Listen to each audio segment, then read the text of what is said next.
الحمد لله رب العالمين والصلاة والسلام على سيدنا ومولانا محمد وعلى آله وصحبه وعلى من تبعهم بإحسان إلى يوم الدين. أما بعد، فقد قال الله تبارك وتعالى في كلامه المجيد والفرقان الحميد: أعوذ بالله من الشيطان الرجيم. بسم الله الرحمن الرحيم. إن الله يأمر بالعدل والإحسان وإيتاء ذي القربى وينهى عن الفحشاء والمنكر والبغي يعظكم لعلكم تذكرون. صدق اللہ العظیم. بزرگان محترم،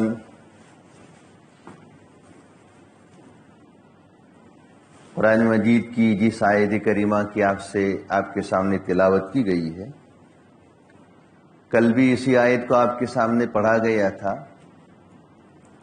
آج بھی پڑھا گیا ہے، کل بھی پڑھا جائے گا، پرسوں بھی پڑھا جائے گا، جمعرات تک پڑھا جائے گا انشاءاللہ. 6 چیزیں ہیں، 3 چیزیں کرنے کی ہیں اور 3 چیزوں سے رکنا ہے. ان اللہ یأمر بالعدل، اللہ تبارک و تعالی آپ کو عدل، انصاف کا حکم دیتے ہیں.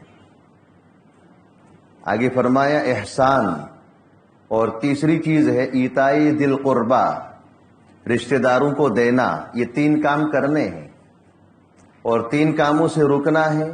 وَيَنْهَى عَنِ الْفَحْشَاءِ وَالْمُنْكَرِ وَالْبَغْيِ، یہ 3 کام ایسے ہیں جن سے رکنا ہے. آج آپ کے سامنے دوسری بات ذکر کرنی ہے، احسان. یہ عربی زبان کا لفظ ہے، اس کا معنی ہوتا ہے خوبصورت بنانا، اچھا بنانا، خوبصورت بنانا.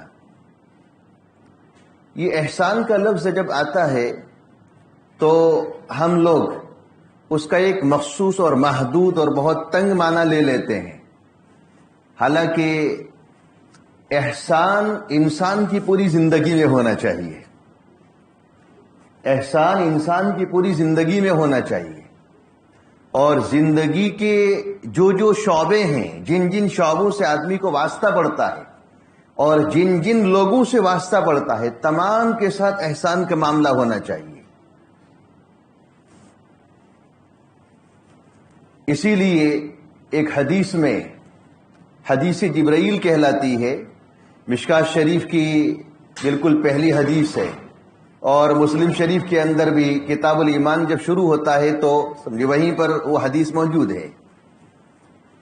جبرائیل امین علیہ الصلاۃ والسلام نبی اکرم صلی اللہ علیہ وسلم کے پاس آئے تھے اور چند چیزوں کا انہوں نے سوال کیا تھا. ان میں سے ایک چیز یہ سوال کیا تھا، یہ پوچھا تھا کہ مل احسان. نبی اکرم صلی اللہ علیہ وسلم سے پوچھ رہے کہ احسان کیا ہے؟ پھر جواب دیا کہ الاحسان ان تعبد اللہ کأنک تراہ فإن لم تکن تراہ فإنہ یراک. احسان یہ ہے کہ تم اللہ کی عبادت اس طریقے سے کرو گویا تم اللہ کی ذات کو دیکھ رہے ہو. یہ تو بہت اونچا مقام ہے، یہ ہر ایک کو حاصل نہیں ہوتا ہے. تم اللہ کی عبادت اس طریقے سے کرو گویا تم اللہ کی ذات کو اپنے سامنے دیکھ رہے ہو. یہ تو بہت اونچا مقام ہے، یہ ہر ایک کو حاصل نہیں ہوتا ہے، جس کو مشاہدے کی کیفیت کہتے ہیں. اور آگے فرمائے کہ فَإِن لَمْ تَكُنْ تَرَاهُ فَإِنَّهُ يَرَاكَ، اگر تم اللہ کی ذات کو نہیں دیکھ سکتے ہو تو یہ تو سمجھو کہ میں جو عبادت کرتا ہوں اس عبادت کو اللہ کی ذات مجھے دیکھ رہی ہے کرتا ہوا. فَإِن لَمْ تَكُنْ تَرَاهُ، اگر تم اللہ کی ذات کو نہیں دیکھتے ہو فَإِنَّهُ يَرَاكَ. اتنا تو تصور کر لو کہ اللہ کی ذات تمہیں دیکھ رہی ہے. عبادات جتنی ہیں، تمام عبادات میں احسان کا پہلو، اس کو خوبصورت بنانا. اس کی ایک مثال یہ ہے، عبادت کو خوبصورت بنانے کی مثال میں پیش کر رہا ہوں. جیسے ایک آدمی نے مکان بنایا، 4 دیواری کھڑی کر دی، اس میں دروازے اور کھڑکیاں لگا دی اور چھت ڈال دی، اور سادہ تار اور وائر کے ذریعے ایک آدھ ٹیوب لائٹ یا ایک بلب لگا دیا، ایک تار کھینچ لیا اور وہاں پنکھا لگا دیا، رہنا شروع کر دیا، رہنا شروع کر دیا۔ یہ بھی مکان ہے، چار دیواری کھڑی کر دی، دروازے اور کھڑکیاں لگا دی، چھت ڈال دی، ایک بلب ڈال دیا، ایک پنکھا ڈال دیا اور پانی اور ساری چیزوں کا انتظام کر دیا، یہ بھی مکان ہے، اس کے اندر آدمی نے رہنا شروع کر دیا۔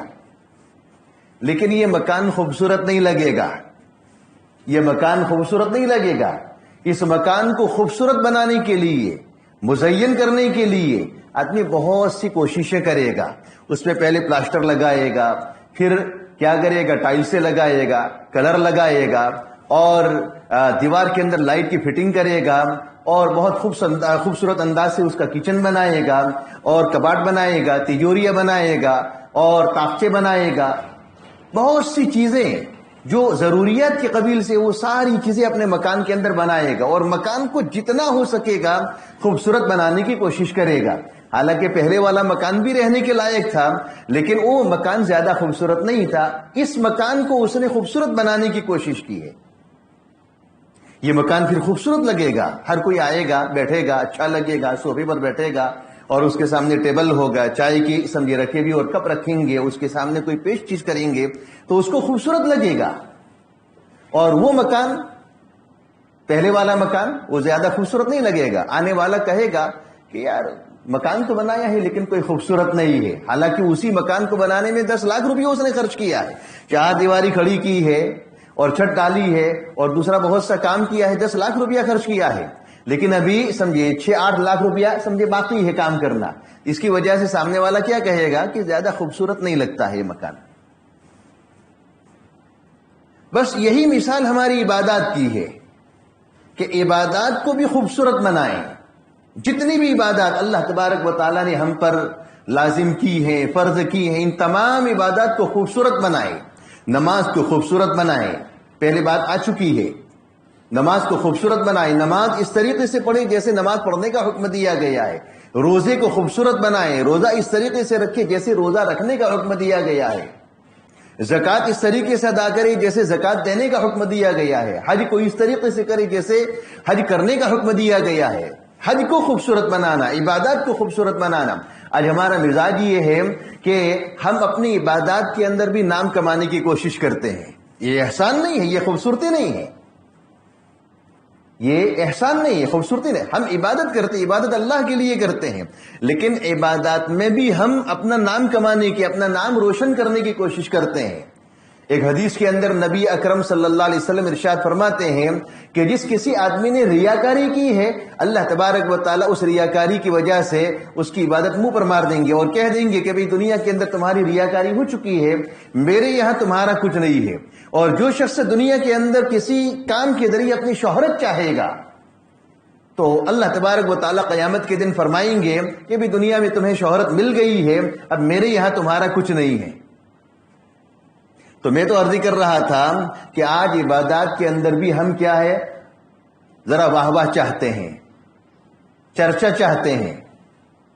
آدمی جب حج کے لیے نکلتا ہے تو ابھی تو حاجی صاحب بنا نہیں ہے اور حاجی صاحب بننے سے پہلے ہی یہ سمجھے حاجی لکھنا شروع کر دیتا ہے۔ ابھی تو حاجی صاحب بنا نہیں ہے اور حاجی بننے سے پہلے ہی حاجی لکھنا شروع کر دیتا ہے۔ اور جیسے ہی حج کا فارم آئے گا اور تیاریاں شروع ہوگی اور حاجی صاحب گھر سے نکلنے والے ہوں گے تو نکلنے سے پہلے بھی پتہ نہیں کتنا دھوم دھام ہوتا ہے۔ حاجی صاحب کو روانہ کرنے کے لیے وہ گلے کا ہار پہنائیں گے اور یہ کریں گے اور وہ کریں گے اور ایک شور ہو جاتا ہے، شور ہو جاتا ہے۔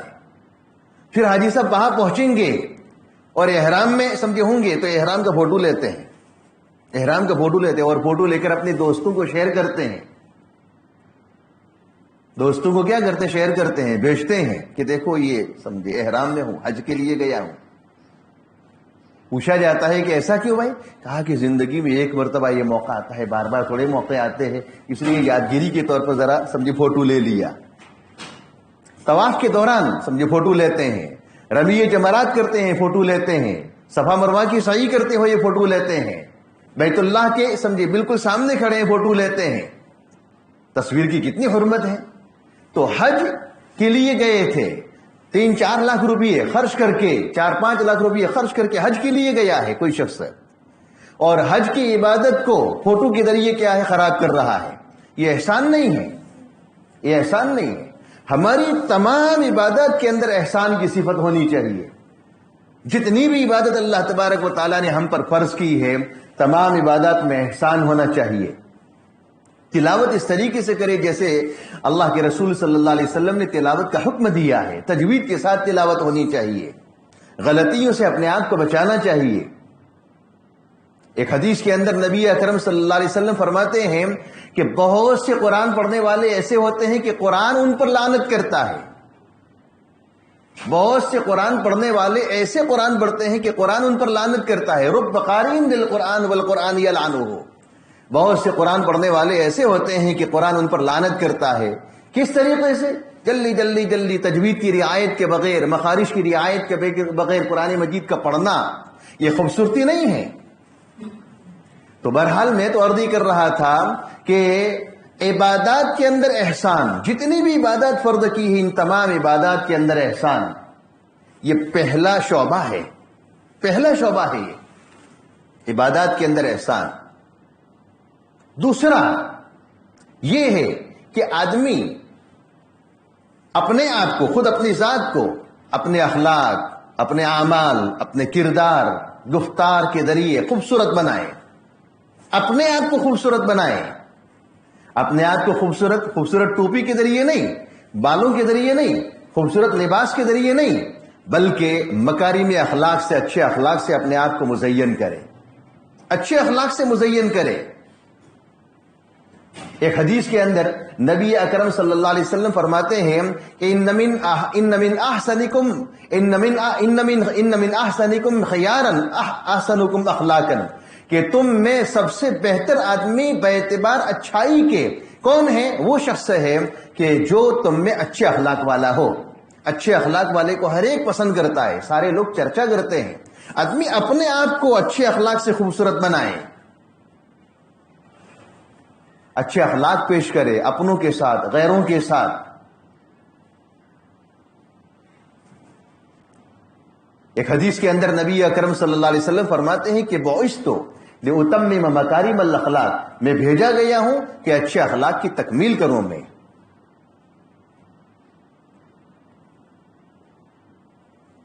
آج ہر شخص اپنی زندگی کا جائزہ لے لے کہ مکارم اخلاق، اچھے اخلاق سے میں کتنا مزین ہوں، میں لوگوں کے ساتھ کتنے اخلاق سے پیش آتا ہوں. ہر شخص اپنی زندگی کا جائزہ لے لے.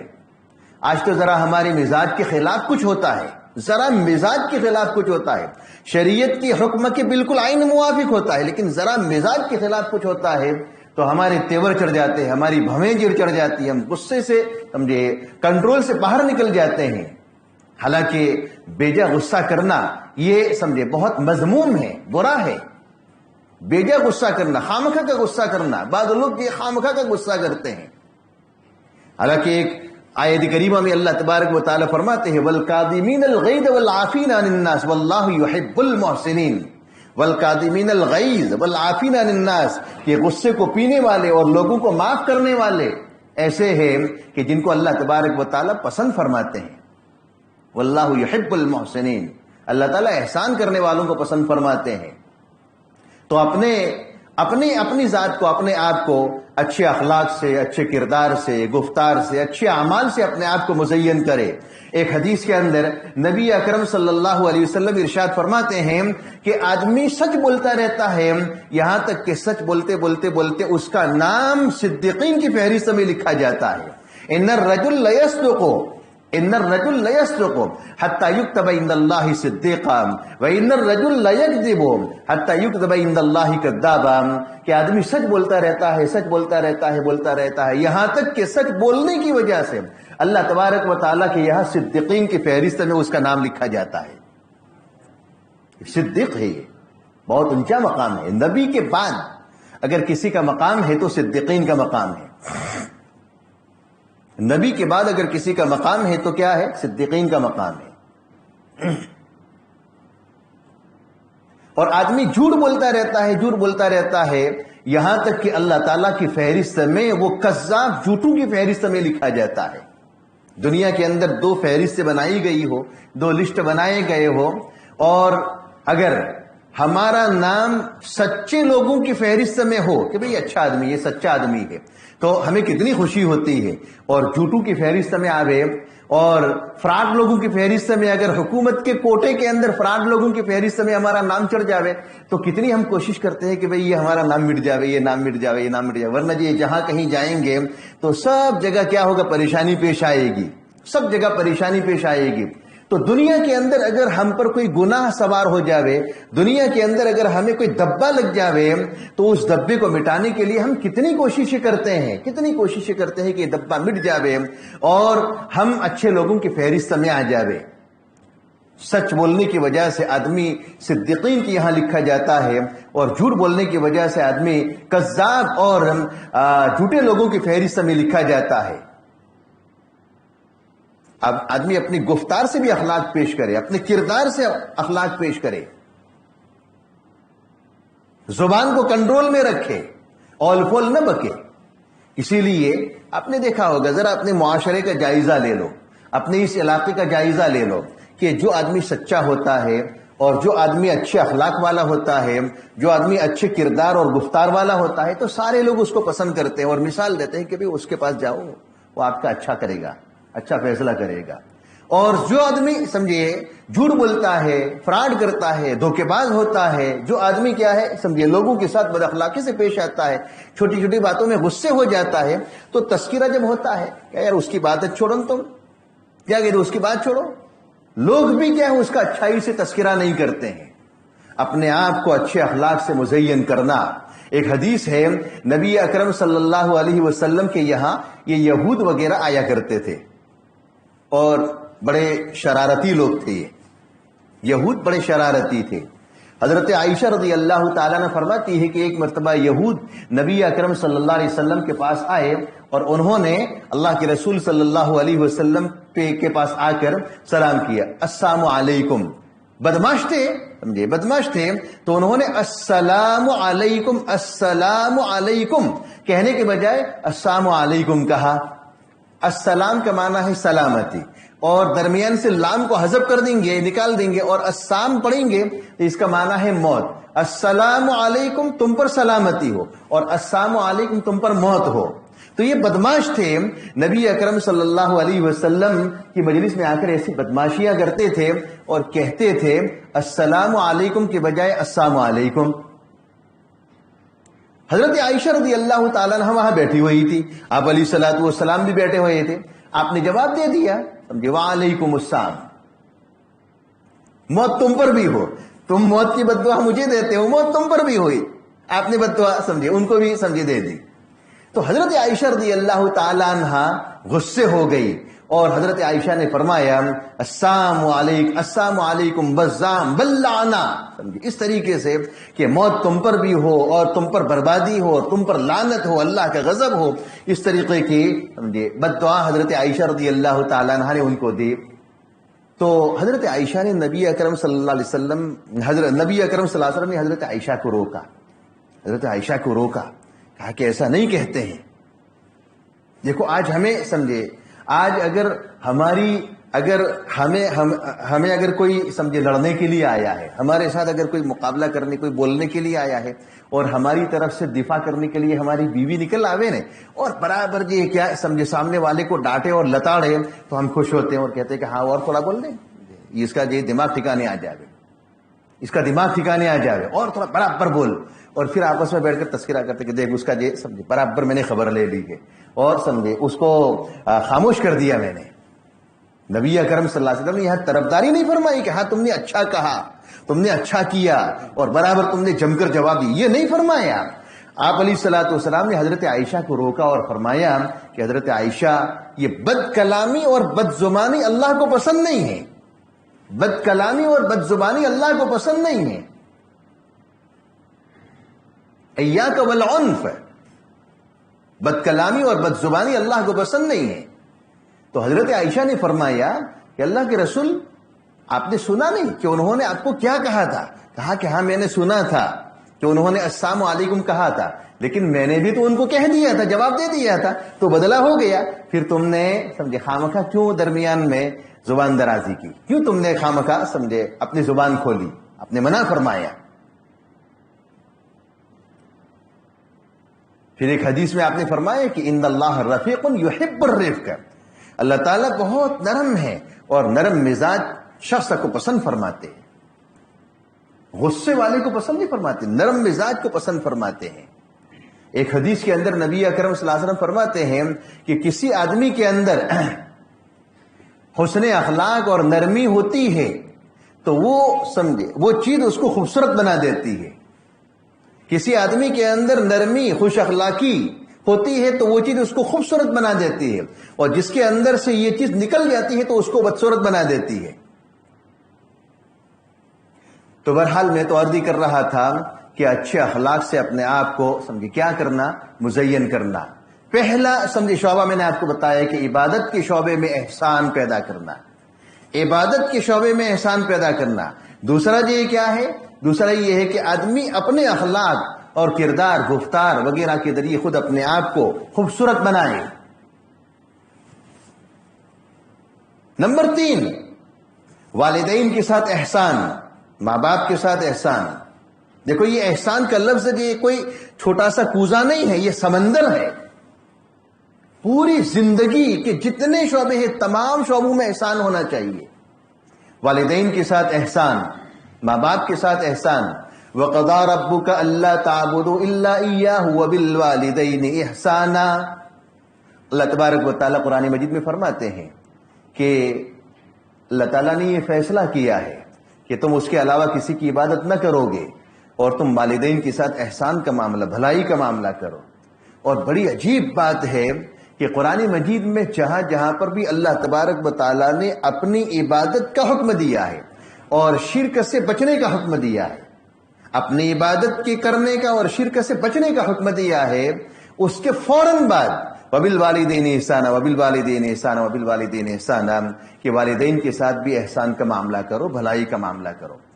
حالانکہ اللہ تبارک و تعالیٰ کی ذات اور والدین دونوں کے درمیان زمین آسمان کا فرق ہے، لیکن اللہ تبارک و تعالیٰ بتانا ہی چاہتے ہیں کہ اللہ کی عبادت اور اللہ کے ساتھ شرک سے سمجھے اپنے آپ کو بچانے کے بعد اگر کوئی اہم عبادت ہے تو وہ کون سی عبادت ہے؟ والدین کے ساتھ احسان اور بھلائی کا معاملہ کرنا. ایک حدیث کے اندر تو یہاں تک موجود ہے کہ حضرت اسماء رضی اللہ تعالیٰ عنہ کی والدہ مشرکہ تھی. حضرت عائشہ رضی اللہ تعالیٰ عنہ کی بہن حضرت اسماء رضی اللہ تعالیٰ عنہ تھی تو مشرکہ تھی. تو نبی اکرم صلی اللہ علیہ وسلم نے ان کی مشرکہ والدہ کے ساتھ بھی احسان اور بھلائی کرنے کا حکم دیا تھا. مشرک والدین ہیں تو ان کے شرک کا گناہ، ان کے کفر کا گناہ ان کو ہوگا، لیکن اولاد کو حکم دیا گیا ہے کہ تم ان کے ساتھ کیا کرو؟ احسان اور بھلائی کا معاملہ کرو.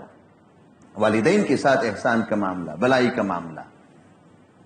وَقَضَىٰ رَبُّكَ أَلَّا تَعْبُدُوا إِلَّا إِيَّاهُ وَبِالْوَالِدَيْنِ إِحْسَانًا، والدین کے ساتھ احسان. ایک حدیث کے اندر نبی اکرم صلی اللہ علیہ وسلم فرماتے ہیں کہ بَرُّ آبَاءَكُمْ تَبَرَّكُمْ أَبْنَاؤُكُمْ، تم اپنے والدین کے ساتھ احسان اور بھلائی کا معاملہ کرو، تمہارے بیٹے تمہارے ساتھ بھلائی کا معاملہ کریں گے.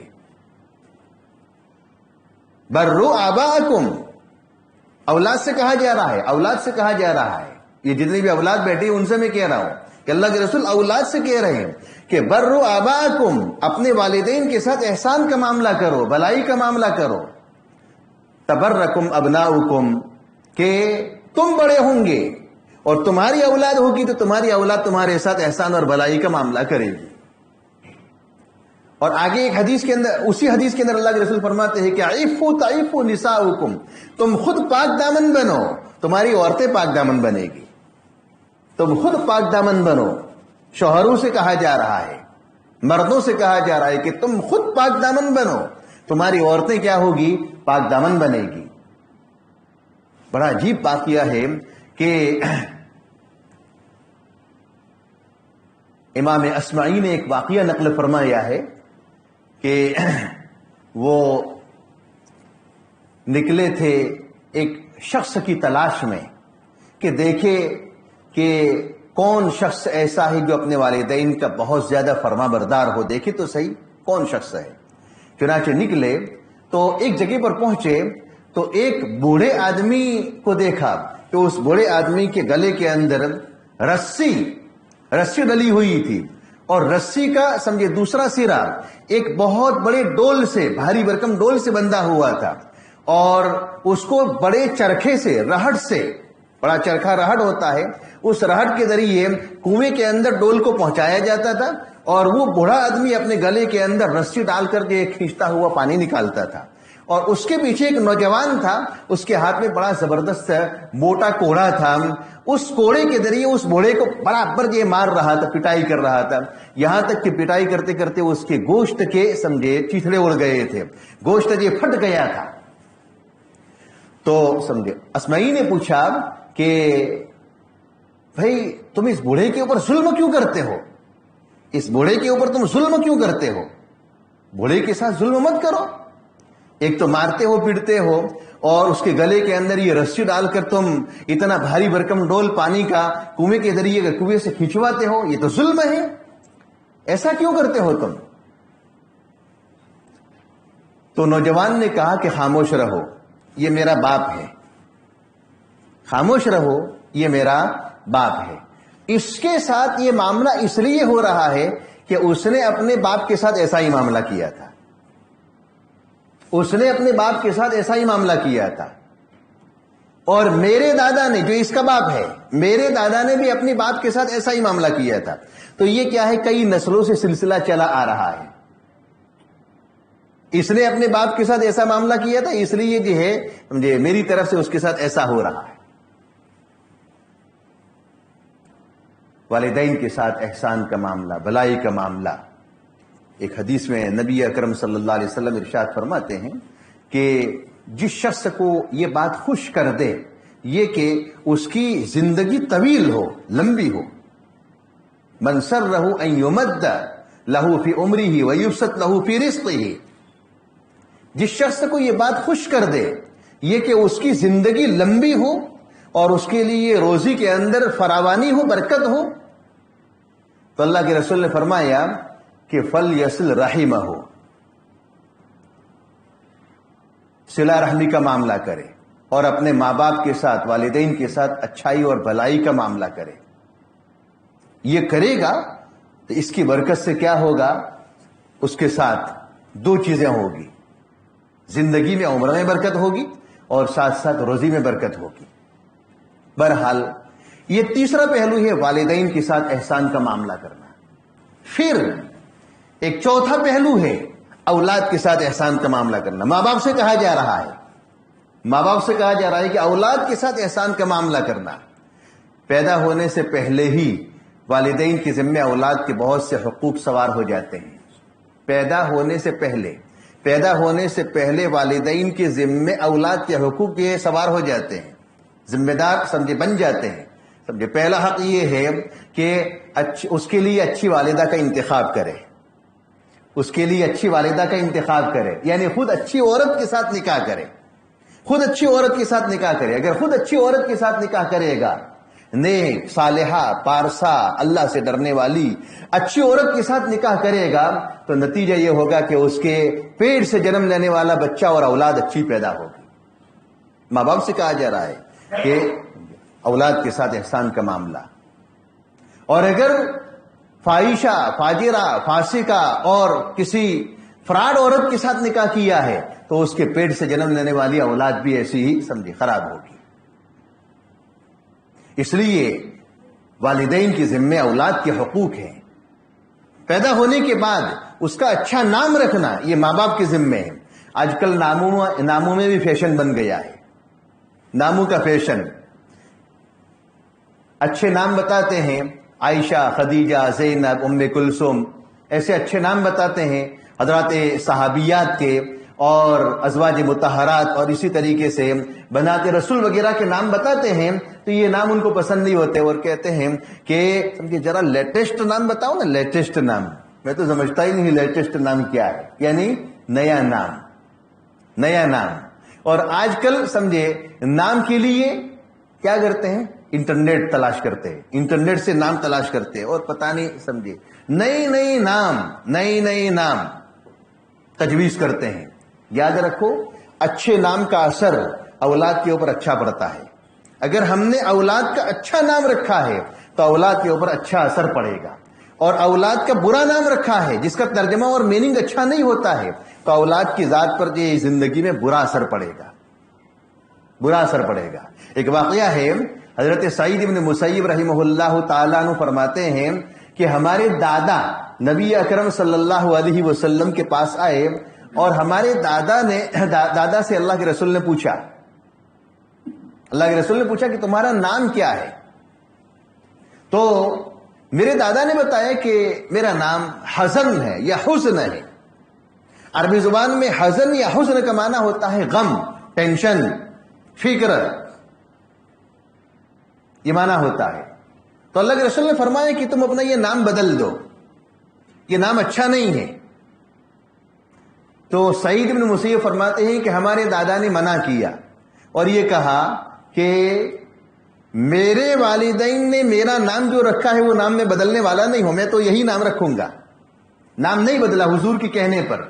تو حضرت سعید بن مسیب فرماتے ہیں کہ ہمارے دادا نے نام نہ بدلا، اس کا نتیجہ یہ ہے کہ آج ہمارے خاندان کے اندر غم، ٹینشن، تفکر اور طرح طرح کی پریشانیاں سوار رہتی ہے۔ اگر ہمارے دادا نبی اکرم صلی اللہ علیہ وسلم کے کہنے پر نام بدل دیتے تو ہمارے خاندان کے اندر یہ ٹینشن اور فکریں نہ رہتی۔ اس لیے اپنی اولاد کے لیے اچھا نام تجویز کرو، حضرات صحابہ، حضرات انبیاء کے نام تجویز کرو، اچھے لوگوں کے نام تجویز کرو۔ ایک حدیث کے اندر نبی اکرم صلی اللہ علیہ وسلم فرماتے ہیں کہ اپنی اولاد کا اچھا نام رکھو، اس لیے کہ تمہارے نام اور تمہارے باپ کے نام کے ذریعے قیامت کے دن تم کو پکارا جائے گا، لہذا اپنی اولاد کا اچھا نام رکھو۔ ہر وہ نام کہ جس کا ترجمہ اچھا ہوتا ہو اور جس کا معنی اچھا ہوتا ہو، ایسا نام تجویز کرنا چاہیے۔ اولاد کے ساتھ احسان کا معاملہ، اس کو اچھی تعلیم دینا، اچھے اخلاق سکھلانا، یہ سب احسان ہے، یہ سب احسان ہے، احسان کا شعبہ ہے۔ بات سمجھ میں نہیں آ رہی ہے؟ یہ سب احسان ہے۔ یہ نہیں ہے کہ بچے کو پیدا کر کے چھوڑ دیا اور تھوڑا سا اس کو پڑھا کر آزاد کر دیا، نہیں، سمجھے، اس کی ماں باپ کی ذمے ہیں، ماں باپ کی ذمہ داریاں ہیں، اس کے ساتھ احسان کا معاملہ کرنا۔ ایک حدیث کے اندر نبی اکرم صلی اللہ علیہ وسلم ارشاد فرماتے ہیں کہ کہ والد کی طرف سے اپنی اولاد کو ملنے والے تحفوں میں بہترین تحفہ اچھے اخلاق ہے، بہترین تحفہ۔ آج تو اپنی اولاد کو ہم موبائل تحفہ سمجھتے ہیں، گاڑی تحفہ سمجھتے ہیں، اور کوئی سمجھے اب تو بڑے ٹائر والی بڑی سائیکل چلانے میں بھی کیا ہے سمجھے گھٹنے درد کرتے ہیں۔ بڑا ٹائر ہوتا ہے، بڑا ٹائر نہیں دیکھیے، جو جوانوں نے دیکھی ہوگی، بڑا ٹائر ہوتا ہے اور اس کا موٹا ٹائر ہوتا ہے اسکوٹر کی طرح، یہ سائیکل کی طرح چھوٹا ٹائر نہیں ہوتا ہے۔ اب تو ایسی سائیکل لا کر سمجھے دیتے ہیں اور وہ کیا ہے سمجھے تفریح کے لیے نکلتے ہیں۔ اچھے اخلاق ماں باپ کی طرف سے دیے جانے والے تحفوں میں بہترین تحفہ اچھے اخلاق ہے۔ اچھے اخلاق سے اپنی اولاد کو مزین کرو، یہ احسان کا شعبہ ہے۔ اسی میں لڑکیوں کے ساتھ احسان کا معاملہ کرنا، لڑکیوں کے ساتھ احسان کا معاملہ کرنا۔ آج لڑکیوں کے ساتھ بے رخا برتاؤ ہوتا ہے، حالانکہ احادیث کے اندر نبی اکرم صلی اللہ علیہ وسلم ارشاد فرماتے ہیں کہ یہ لڑکیاں تمہارے لیے جہنم کی آگ سے آڑ ہے، جہنم کی آگ سے آڑ ہے۔ حدیث میں فرمایا گیا کہ جس کے وہاں 3 لڑکیاں ہوں، جس کے وہاں 3 لڑکیاں ہوں یا 3 بہنیں ہوں اور ماں باپ کا انتقال ہو گیا ہے، بڑا بھائی ہے اور اپنی بہنوں کی پرورش کرتا ہے، یا باپ ہے اور اپنی بچیوں کی پرورش کرتا ہے، جس کے وہاں 3 لڑکیاں ہوں یا 3 بہنیں ہوں، ماں باپ کا انتقال ہو گیا ہو اور بڑا بھائی ان کی پرورش کرتا ہو، بہترین انداز سے ان کی پرورش کی، اچھے اخلاق سکھلائے اور اچھی تعلیم ان کو دی ہے اور پھر بہترین اور اچھی جگہ پر ان کا نکاح کروایا ہے، تو قیامت کے دن یہ لڑکی یا جہنم کی آگ سے اس کے لیے آڑ بنے گی، جہنم کی آگ سے آڑ بنے گی۔ تو ایک صحابیہ عورت نے نبی اکرم صلی اللہ علیہ وسلم سے پوچھا کہ اللہ کے رسول 3 لڑکیاں کسی کے وہاں نہ ہو تو، کسی کے وہاں لڑکے ہی لڑکے ہو، 3 لڑکیاں نہ ہو تو؟ کہا کہ 2 پر بھی یہ ثواب ملے گا. کہا کہ 2 نہ ہو تو؟ کہا کہ 1 پر بھی یہ ثواب ملے گا، 1 پر بھی یہ ثواب ملے گا. ہم میں سے اکثروں کے وہاں سمجھے لڑکیاں تو ہوتی ہے، حال ایسا ہوتا ہے کہ جس کے وہاں لڑکے ہو لڑکیاں نہ ہو. لڑکیوں کے ساتھ احسان کا معاملہ، یہ سب احسان ہے، یہ احسان کے پہلو ہے. لڑکیوں کے ساتھ احسان کا معاملہ کرنا یہ بھی کیا ہے سمجھے، ایک شعبہ ہے. آگے پھر دیکھو میں نے گنوائے، کتنے گنوائے؟ عبادات میں احسان، اپنی ذات کے ساتھ احسان، والدین کے ساتھ احسان، اولاد کے ساتھ احسان، اولاد کے بعد پھر کیا ہے لڑکیوں کے ساتھ احسان، پھر بیواؤں کے ساتھ احسان. ہمارے سمجھے علاقے میں، ہمارے معاشرے میں، خاندان میں اگر کوئی بیوہ عورت ہے تو بیوہ عورت کے ساتھ احسان کا معاملہ کرنا. اللہ کے رسول نے فرمایا کہ انا السائی علی الارملتی، السائی علی الارملتی، کہ بیوہ عورت کے ساتھ احسان کا کوشش کرنے والا، بھلائی کا معاملہ کرنے والا، کل مجاہد فی سبیل اللہ کے راستے میں، السائی علی الارملۃ والمسکین، کل مجاہد فی سبیل اللہ، کہ بیوہ عورت کے ساتھ اور مسکین کے ساتھ اچھائی کا معاملہ کرنے والا اللہ کے راستے میں جہاد کرنے والی کی طرح ہے. اس لیے بیواؤں کے ساتھ اچھائی کا اور بھلائی کا معاملہ کرنا، پھر یتیموں کے ساتھ احسان کا معاملہ کرنا، یتیم کا مال نہ کھانا. وَلَا تَأْكُلُوا أَمْوَالَ الْيَتَامَى إِنَّ الَّذِينَ يَأْكُلُونَ أَمْوَالَ الْيَتَامَى ظُلْمًا إِنَّمَا يَأْكُلُونَ فِي بُطُونِهِمْ نَارًا وَسَيَصْلَوْنَ سَعِيرًا. جو لوگ یتیموں کا مال کھاتے ہیں، یتیم کا مال کھانا جہنم کی آگ اپنے پیٹ کے اندر بھرنے کے برابر ہے. یتیموں کے ساتھ احسان کا معاملہ کرنا. ایک حدیث کے اندر نبی اکرم صلی اللہ علیہ وسلم نے ارشاد فرمایا کہ انا وکافر الیتیم کہاتین، کہ میں اور یتیم کے ساتھ احسان اور کفالت کا معاملہ کرنے والا شخص کہاتین ایسے ہوں گے، جنت کے اندر ایسے ہوں گے. آپ نے ارشاد پر اشارہ فرمایا ایسے کہ جیسے 2 انگلیاں ملی ہوئی ہے، کوئی فاصلہ نہیں ہے، میں اور یتیم کی کفالت کرنے والے قیامت کے دن ایسے ہوں گے. یا یہ کہ یہ سمجھے چھوٹی بڑی انگلی میں تھوڑا تھوڑا فاصلہ ہے، اس طریقے سے آپ نے اشارہ فرمایا کہ اس طریقے سے قیامت کے دن ہم جنت میں ہوں گے. یتیموں کے ساتھ احسان کا معاملہ کرنا، جانوروں کے ساتھ احسان کا معاملہ کرنا. دیکھو یہ سارے شعبے ہیں. اگر کسی آدمی کے ہاں سمجھے کوئی جانور ہے تو جانور کی کھلانے کا، پلانے کا سمجھے پورا انتظام کرنا. اسی لیے ایک فقہی مسئلہ لکھا ہے کہ کسی پرندے کو پنجرے کے اندر بند کر کے رکھنا جائز ہے یا نہیں ہے. تو خان مسئلہ لکھا ہے کہ پرندے کو پنجرے کے اندر بند کر کے رکھنا جائز ہے، جبکہ اس کے لیے دانے اور پانی کا انتظام کرے. اور دانے پانی کا انتظام نہیں ہے تو اس کو بند کر کے رکھنا جائز نہیں ہے. ایک کتے کے ساتھ احسان کا معاملہ کرنے کی وجہ سے وہ فاحشہ عورت کیا ہو گئی؟ جنتی بن گئی. اور ایک بلی کے ساتھ ظلم کا معاملہ کرنے کی وجہ سے فاحشہ عورت یہ سمجھے عورت کیا بن گئی؟ جہنمی بن گئی. پورا واقعہ بہت مشہور ہے. اس لیے جانوروں کے ساتھ احسان کا معاملہ، ایک حدیث میں نبی اکرم صلی اللہ علیہ وسلم فرماتے ہیں کہ جانوروں کو ممبر مت بناؤ. کیا مطلب جانوروں کا ممبر مت بناؤ؟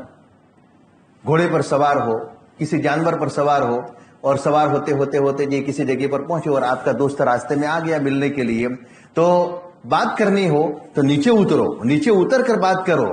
اس کے اوپر سوار ہو کر یہ کیا کرو؟ بات مت کرو. اس لیے کہ جانور کو چلنے میں تکلیف نہیں ہوتی ہے، لیکن اس کے اوپر کوئی سوار ہو اور کھڑا ہو تو کیا ہے سمجھے تکلیف ہوتی. ہم آدھا گھنٹہ کھڑا رہے تو کھڑے رہنے میں ہمیں تکلیف ہوتی ہے، لیکن چلنے میں تکلیف نہیں ہوتی ہے. جانور کا بھی یہی حال ہے. بہرحال یہ سارے احسان کے شعبے ہیں. اللہ تبارک و تعالی ہم سب کو احسان کی صفت سے مالا مال فرمائے، عمل کرنے کی توفیق عطا فرمائے. وآخر دعوانا الحمد للہ رب العالمین.